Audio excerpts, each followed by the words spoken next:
Hey everybody, this is Rebel Builder. The day is finally here. This is my minifigure scale AT-M6, the all-terrain Mega Caliber 6 that made its appearance in Star Wars: The Last Jedi. If you've been following along with my channel for a while, you know that this idea has been in my head for a long time. The idea actually started almost 4 years ago when they first unveiled the vehicle before The Last Jedi came out on the Star Wars show. And I'd like to say a thank you to Rian Johnson, the writer, the director of The Last Jedi, and Kevin Jenkins, who on The Last Jedi was the design supervisor at Lucasfilm. He is the one that actually designed and created this monster. This vehicle has been in my head for so long that I'm so happy to unveil this thing to you guys. My goal at the time when I saw this vehicle, I was considering building an AT-AT, and I wanted to build something minifig scale. I wanted to build something large, and I wanted to challenge myself. Then once I saw this vehicle, I knew this was my next project and I had to build this. Now this project's gone through a few start and stops over the years. Just life happens. I had to wait for the movie to come out. I had to gather some good data, lots of things. But I want to say that I built the majority of this within the last year. I think about August of 2020. I really committed to this thing, made a lot of progress. So my goal when I started out on this project was to build a minifigure scale vehicle. Now in the universe, this thing is over 36 meters tall, 118 feet. By my calculations, I came up with about 34 inches tall to be minifigure scale. So my vehicle is actually 33.5 inches tall, or 85 centimeters. It is 38.5 inches long, or 97 centimeters, and it is 17 inches wide, or 44 centimeters. Now I think the first question most people have is how many parts are in this thing? I really have no idea. I build the old-fashioned way. I don't build digitally. My best guess is between 15,000 and 20,000 parts. Now as for weight, it comes in at 31.2 pounds, or 14.2 kilograms. Now I had to take it apart, measure the legs separately and the body. But I was actually surprised it wasn't a little heavier, but I was always very conscious of the weight. When I started out on this, I wanted to bend the front legs. That was one of my first goals. I wanted to give it character. I wanted to give it personality. So that meant I had to build smart, and I had to build as light as I could, especially on the top of the body here. Let me show you some of my source material, and then we'll dive into some of the details on this thing. The Star Wars: Last Jedi cross-sections book had this picture here. I had this printed out and hanging on my wall here. Lots of great information and some good ideas for the interior, which I did do some interior, so I'll show you that in a minute.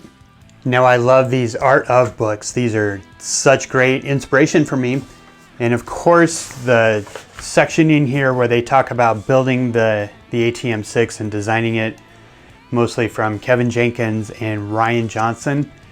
This stuff had some great information, just their thought process and how they ended up with this thing. And I want to give a thank you to Lego Franco. He went to Disneyland, where at the Star Wars launch bay, they had a model, I don't know if it's still there, of the AT-M6. He took a bunch of pictures, sent them to me, and these things have been invaluable to me. They're all wrinkled up. You can see they've been tossed around my Lego studio for quite a while, but they got a lot of use. And lastly, I found this little model on Amazon, a very good little replica, pretty accurate to what you see in the movie. I almost suspect that this is like a 3D print based off the actual model, because from what I can tell, this thing's very accurate. The only problem is, it wasn't that big. Okay, so I learned a lot along the way, and I would definitely build this thing differently going forward. But the way I did it is I started with the side panel. I really just built the outline of the whole body and started there. I built an internal frame, and that thing went through many iterations. And then I would build the top section, and eventually I had to stop and work on the legs. You can see the legs have a lot of detail in them. And I had to prove at some point that my idea that I had in my head for how to build these legs would actually work. You can see both the front and the rear legs have this bend in them. Now this is a static position. These things do not bend or flex or anything here. And how I did these is this is a series of lift arms that are built sideways. I built the legs sideways with a Technic beam internal structure and then covered up, all the little connections with these pieces on the outside. And then underneath I do have a joint in here, but really the weight of the body is bearing upon a Technic frame. So it's actually almost just resting on this internal structure that I've had here, and the connection is just to keep it from flopping around. But so far this is proving to be sturdy enough. It's holding its own weight. I haven't had any scares or anything from falling down. Now I want to say that the front feet are one of my favorite aspects of this build.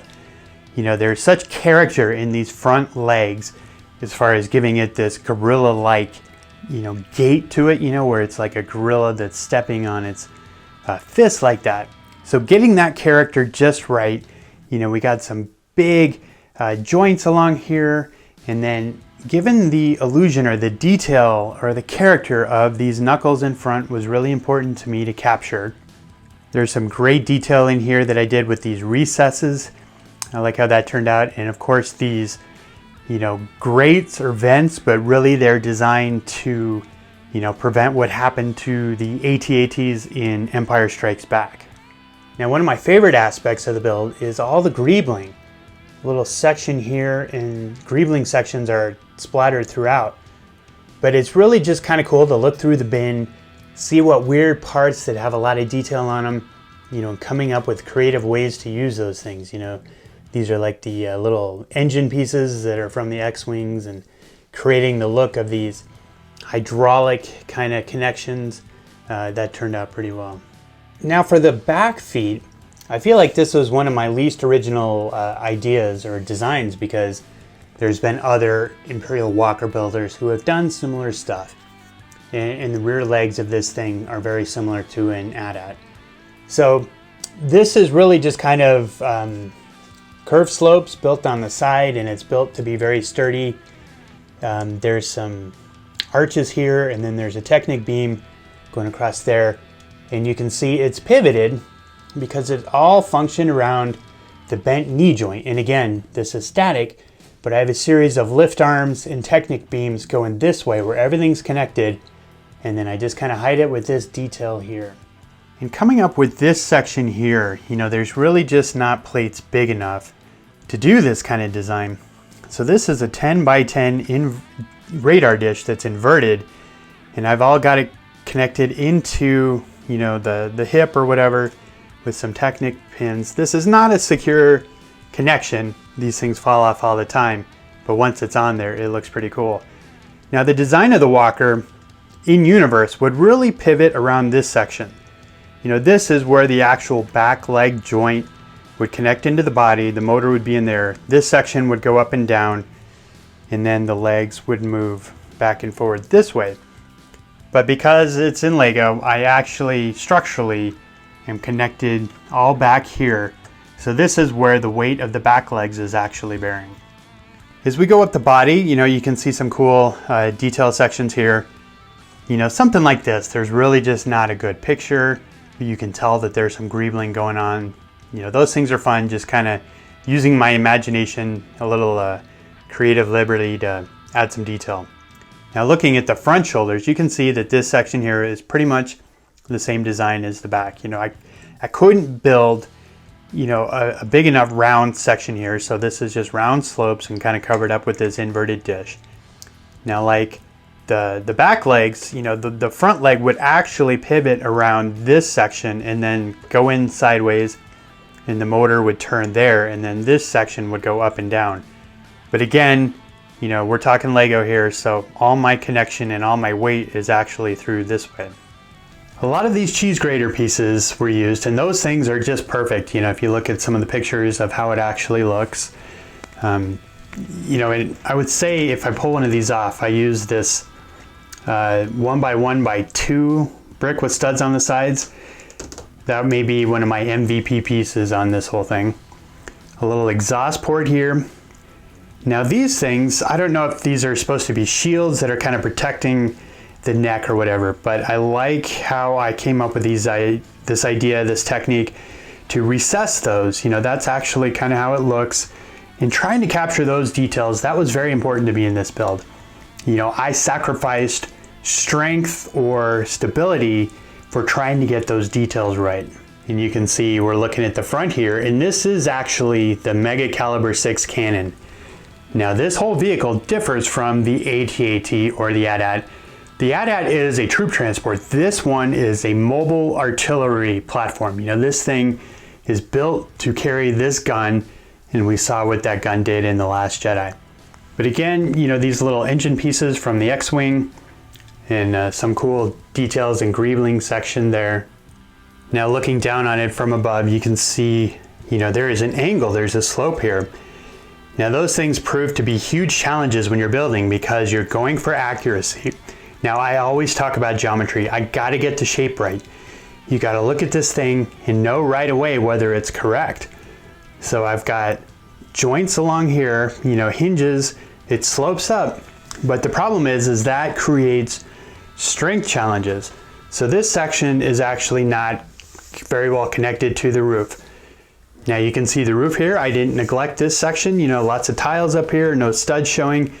Trying to create some little patterns here with the different size tiles and how that all kind of worked together. In the detail of this little joint here, you know, that stuff you do see. Again, I was trying to capture it, but it also kind of helped give me a way to kind of connect this and make this a little more secure. Now we're looking at the back of the walker. Throughout this whole build, there's certain things that I knew I had to try to capture to give it that character, that personality. I talked about the front feet. Obviously the head was something that I had to get right.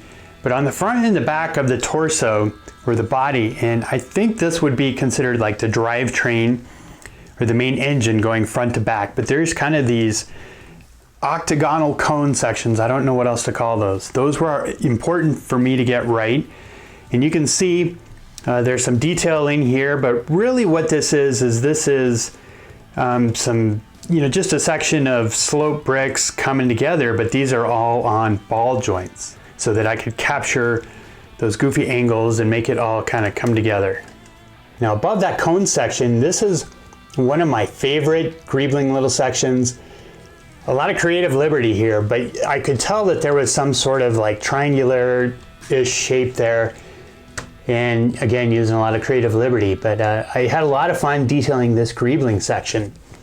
Now these pieces here, you can tell they're a little off color. They're the old light gray. These things go back to my classic space days.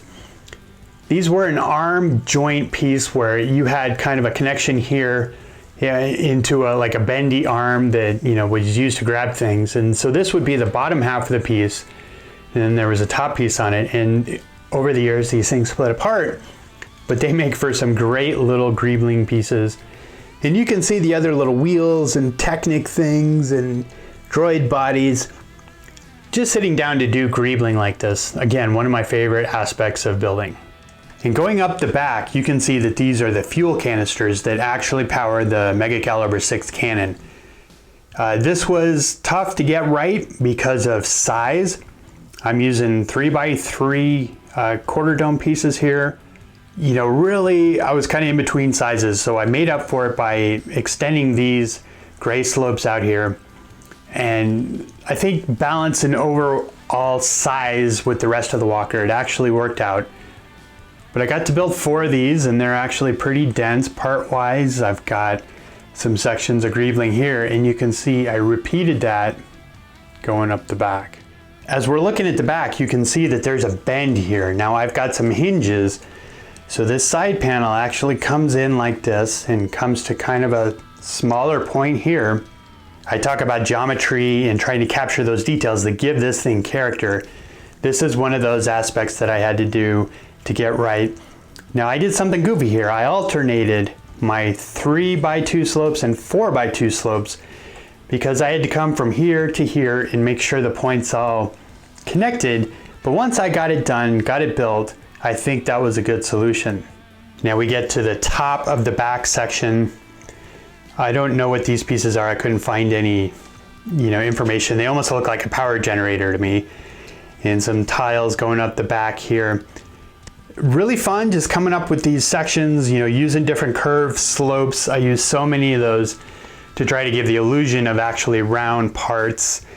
And you know, it's kind of cool once you come up with one, then you can build four. And you know, just like the fuel canisters, designing one took a long time, but once you build four, you know, you see these great moments of progress where you've really made a lot of progress on your build. You've got a lot done, and it's those moments that just kind of keep you going. You know, little accomplishments, little victories that help fuel me along on a build like this. Now, one little hidden section here is this piece lifts out, and you can see there's some interior there. Now we'll come back to that. Now, throughout this process, one of the things I was challenging myself with is using pieces in different ways, or using parts that I really hadn't come up with good ways before. One of those examples would be these ski pieces. I tried to use those as much as I could. And really, you can't tell they're ski pieces, but they just have some great detail, and you can use them in ways to add greebling. Now we're looking at the right side of the body. Now, one unique feature is this platform. Now, to me, I kind of consider that maybe a boarding platform for troops or whatever, but this only is on the right side. It's not on the left. And I've talked about that in other videos, how I'm really a fan of asymmetry in the Star Wars universe. I like how things don't always have to be balanced on the left and the right side. Now here's a shot of the underbelly, and the underside is something that I didn't want to neglect either. So you can see I've got some of these 6x6 tiles, and I actually built these inverted. So there's some Technic beams running along here, and then I attach more Technic beams going the other way so that I could attach these pieces here. But there's a cool little detail section here in the middle of the underbody. Again, just a cool opportunity to do some cool greebling. And you don't really see it that often, but I didn't want to neglect, you know, any side of this whole thing. Now we're making our way forward. This is the front cone, you know, the front aspect of that drivetrain sticking out in what would be kind of the chest area. Right next to the neck, again, some greebling sections. You know, Technic pieces make for great opportunities to do some greebling. And as we make our way towards the head, you can see the neck here. Now these are 10 by wheel pieces. Those were a challenge, but they really just kind of gave it the look of the neck that I was going for. But they don't actually do anything except sit there and look pretty. I actually have a series of Technic beams inside of these connecting the chest into the head. Now that was quite the structural challenge, but I managed to pull it off. Now let's talk about the head. If you followed along in my build series, you know that the head was the last thing I built. I had to prove a lot of things throughout the whole body to see if I could get this far. I had to prove structurally if it was the right size, if my leg design would work, but I had to save the head till the end. This was my last challenge. I had to get the head right. I had to just really pull something off special. Now you can see that there's a lot of different sections to this, a lot of different slopes and angles and all sorts of stuff that I really worked hard to achieve. We got the mandibles sticking out in the front, and you can see anytime I go along, I'm like pushing in parts or adjusting something.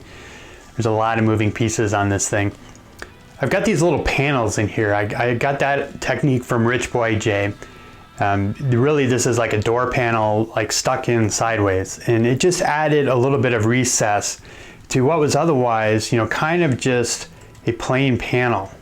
In the structure of this build, the front section here going this way, that's kind of like one plane. Now these sections here, this is actually like its own build, and it's actually connected in with ball joints again. You can see that it's got this bend here, and it's bent sideways, but it's also turned in to kind of give it that triangular section look to the head. That was important for me to achieve. But all sorts of combinations of tiles, you know, building with bricks sideways.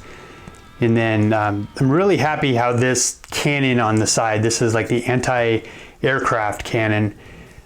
Lots of little bits and Technic pieces and binoculars and cheese slopes again.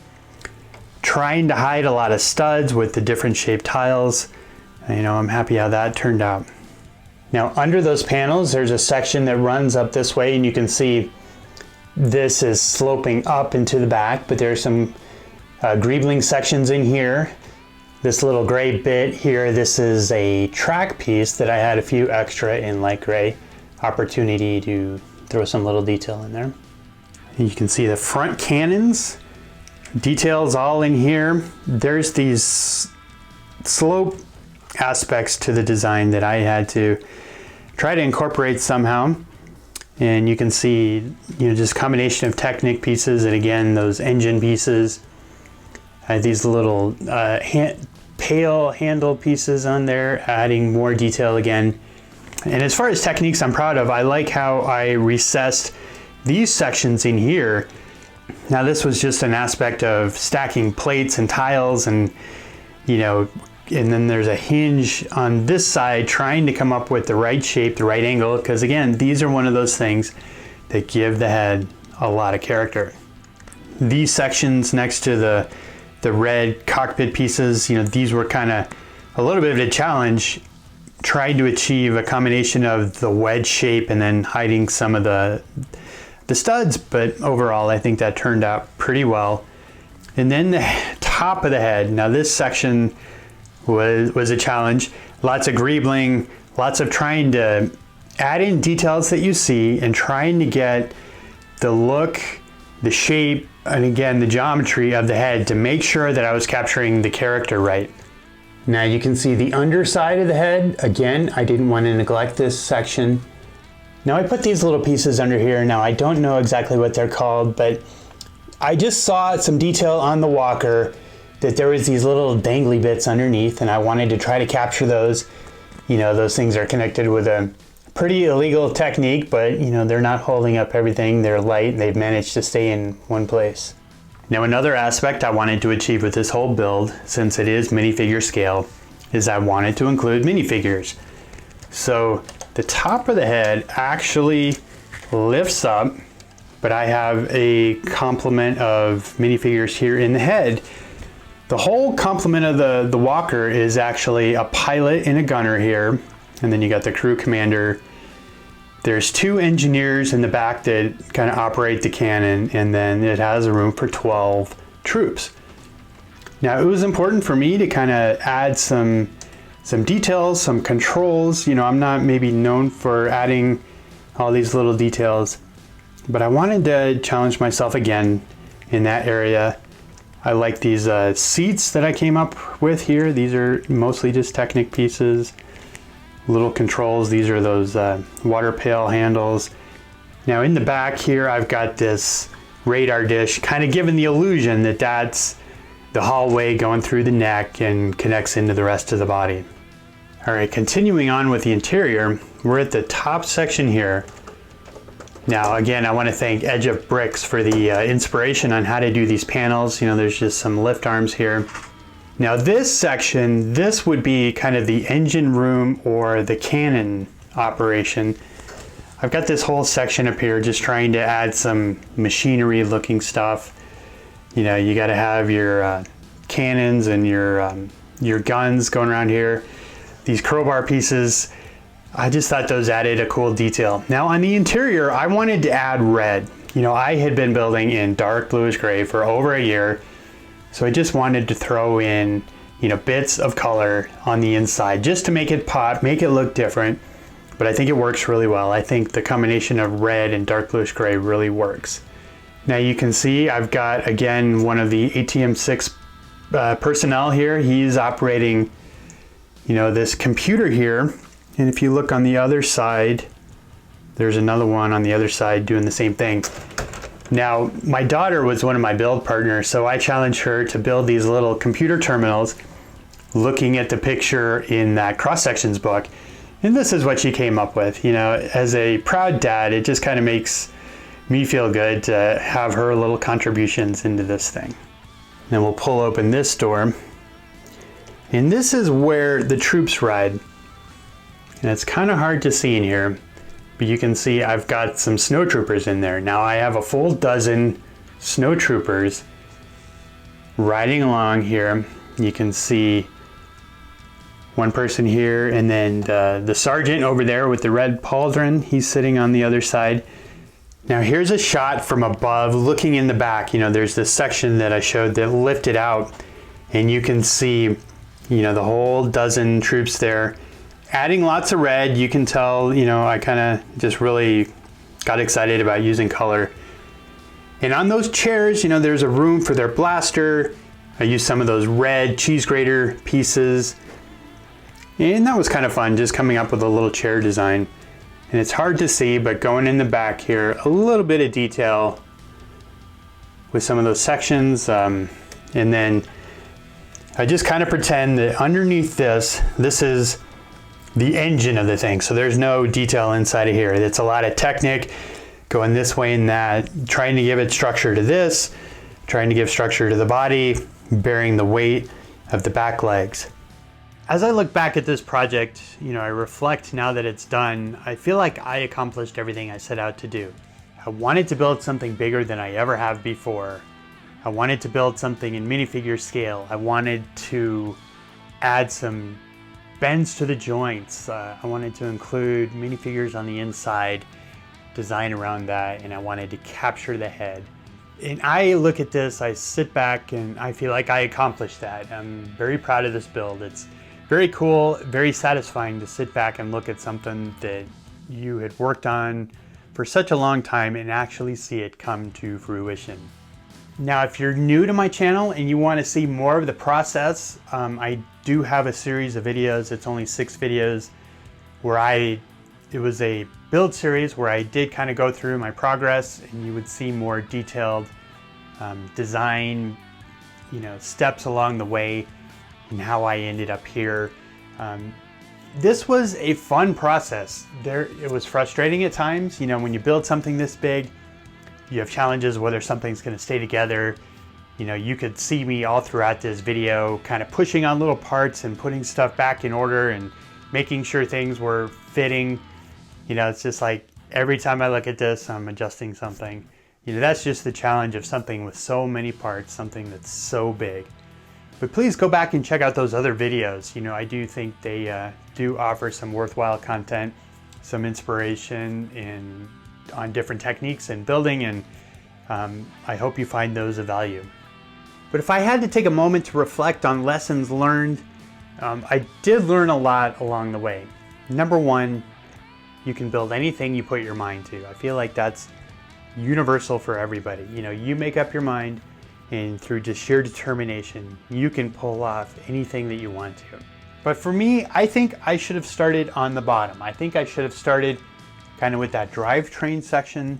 That would have been easier to build first, and then slowly work my way up and build the internal structure, and then come up with the shape. You know, kind of building underneath and inside out as opposed to building outside in, which is kind of how I did it. But at the end, I achieved what I wanted to. Now that's going to finish this up. This is not just the end of a video. This has been the end of a journey. I'm very glad that I got to the end and I was able to share this with all of you. If you're new to my channel and you liked what you saw, please hit that subscribe button. A thumbs up on this video is always appreciated. Leave me a comment. I love hearing what you guys think of this thing. I love having those discussions with you guys. You can also find me on Twitter and Instagram. Those links are down in the description. But that's going to do it for this video. Thanks for watching, everybody. I'll be back soon.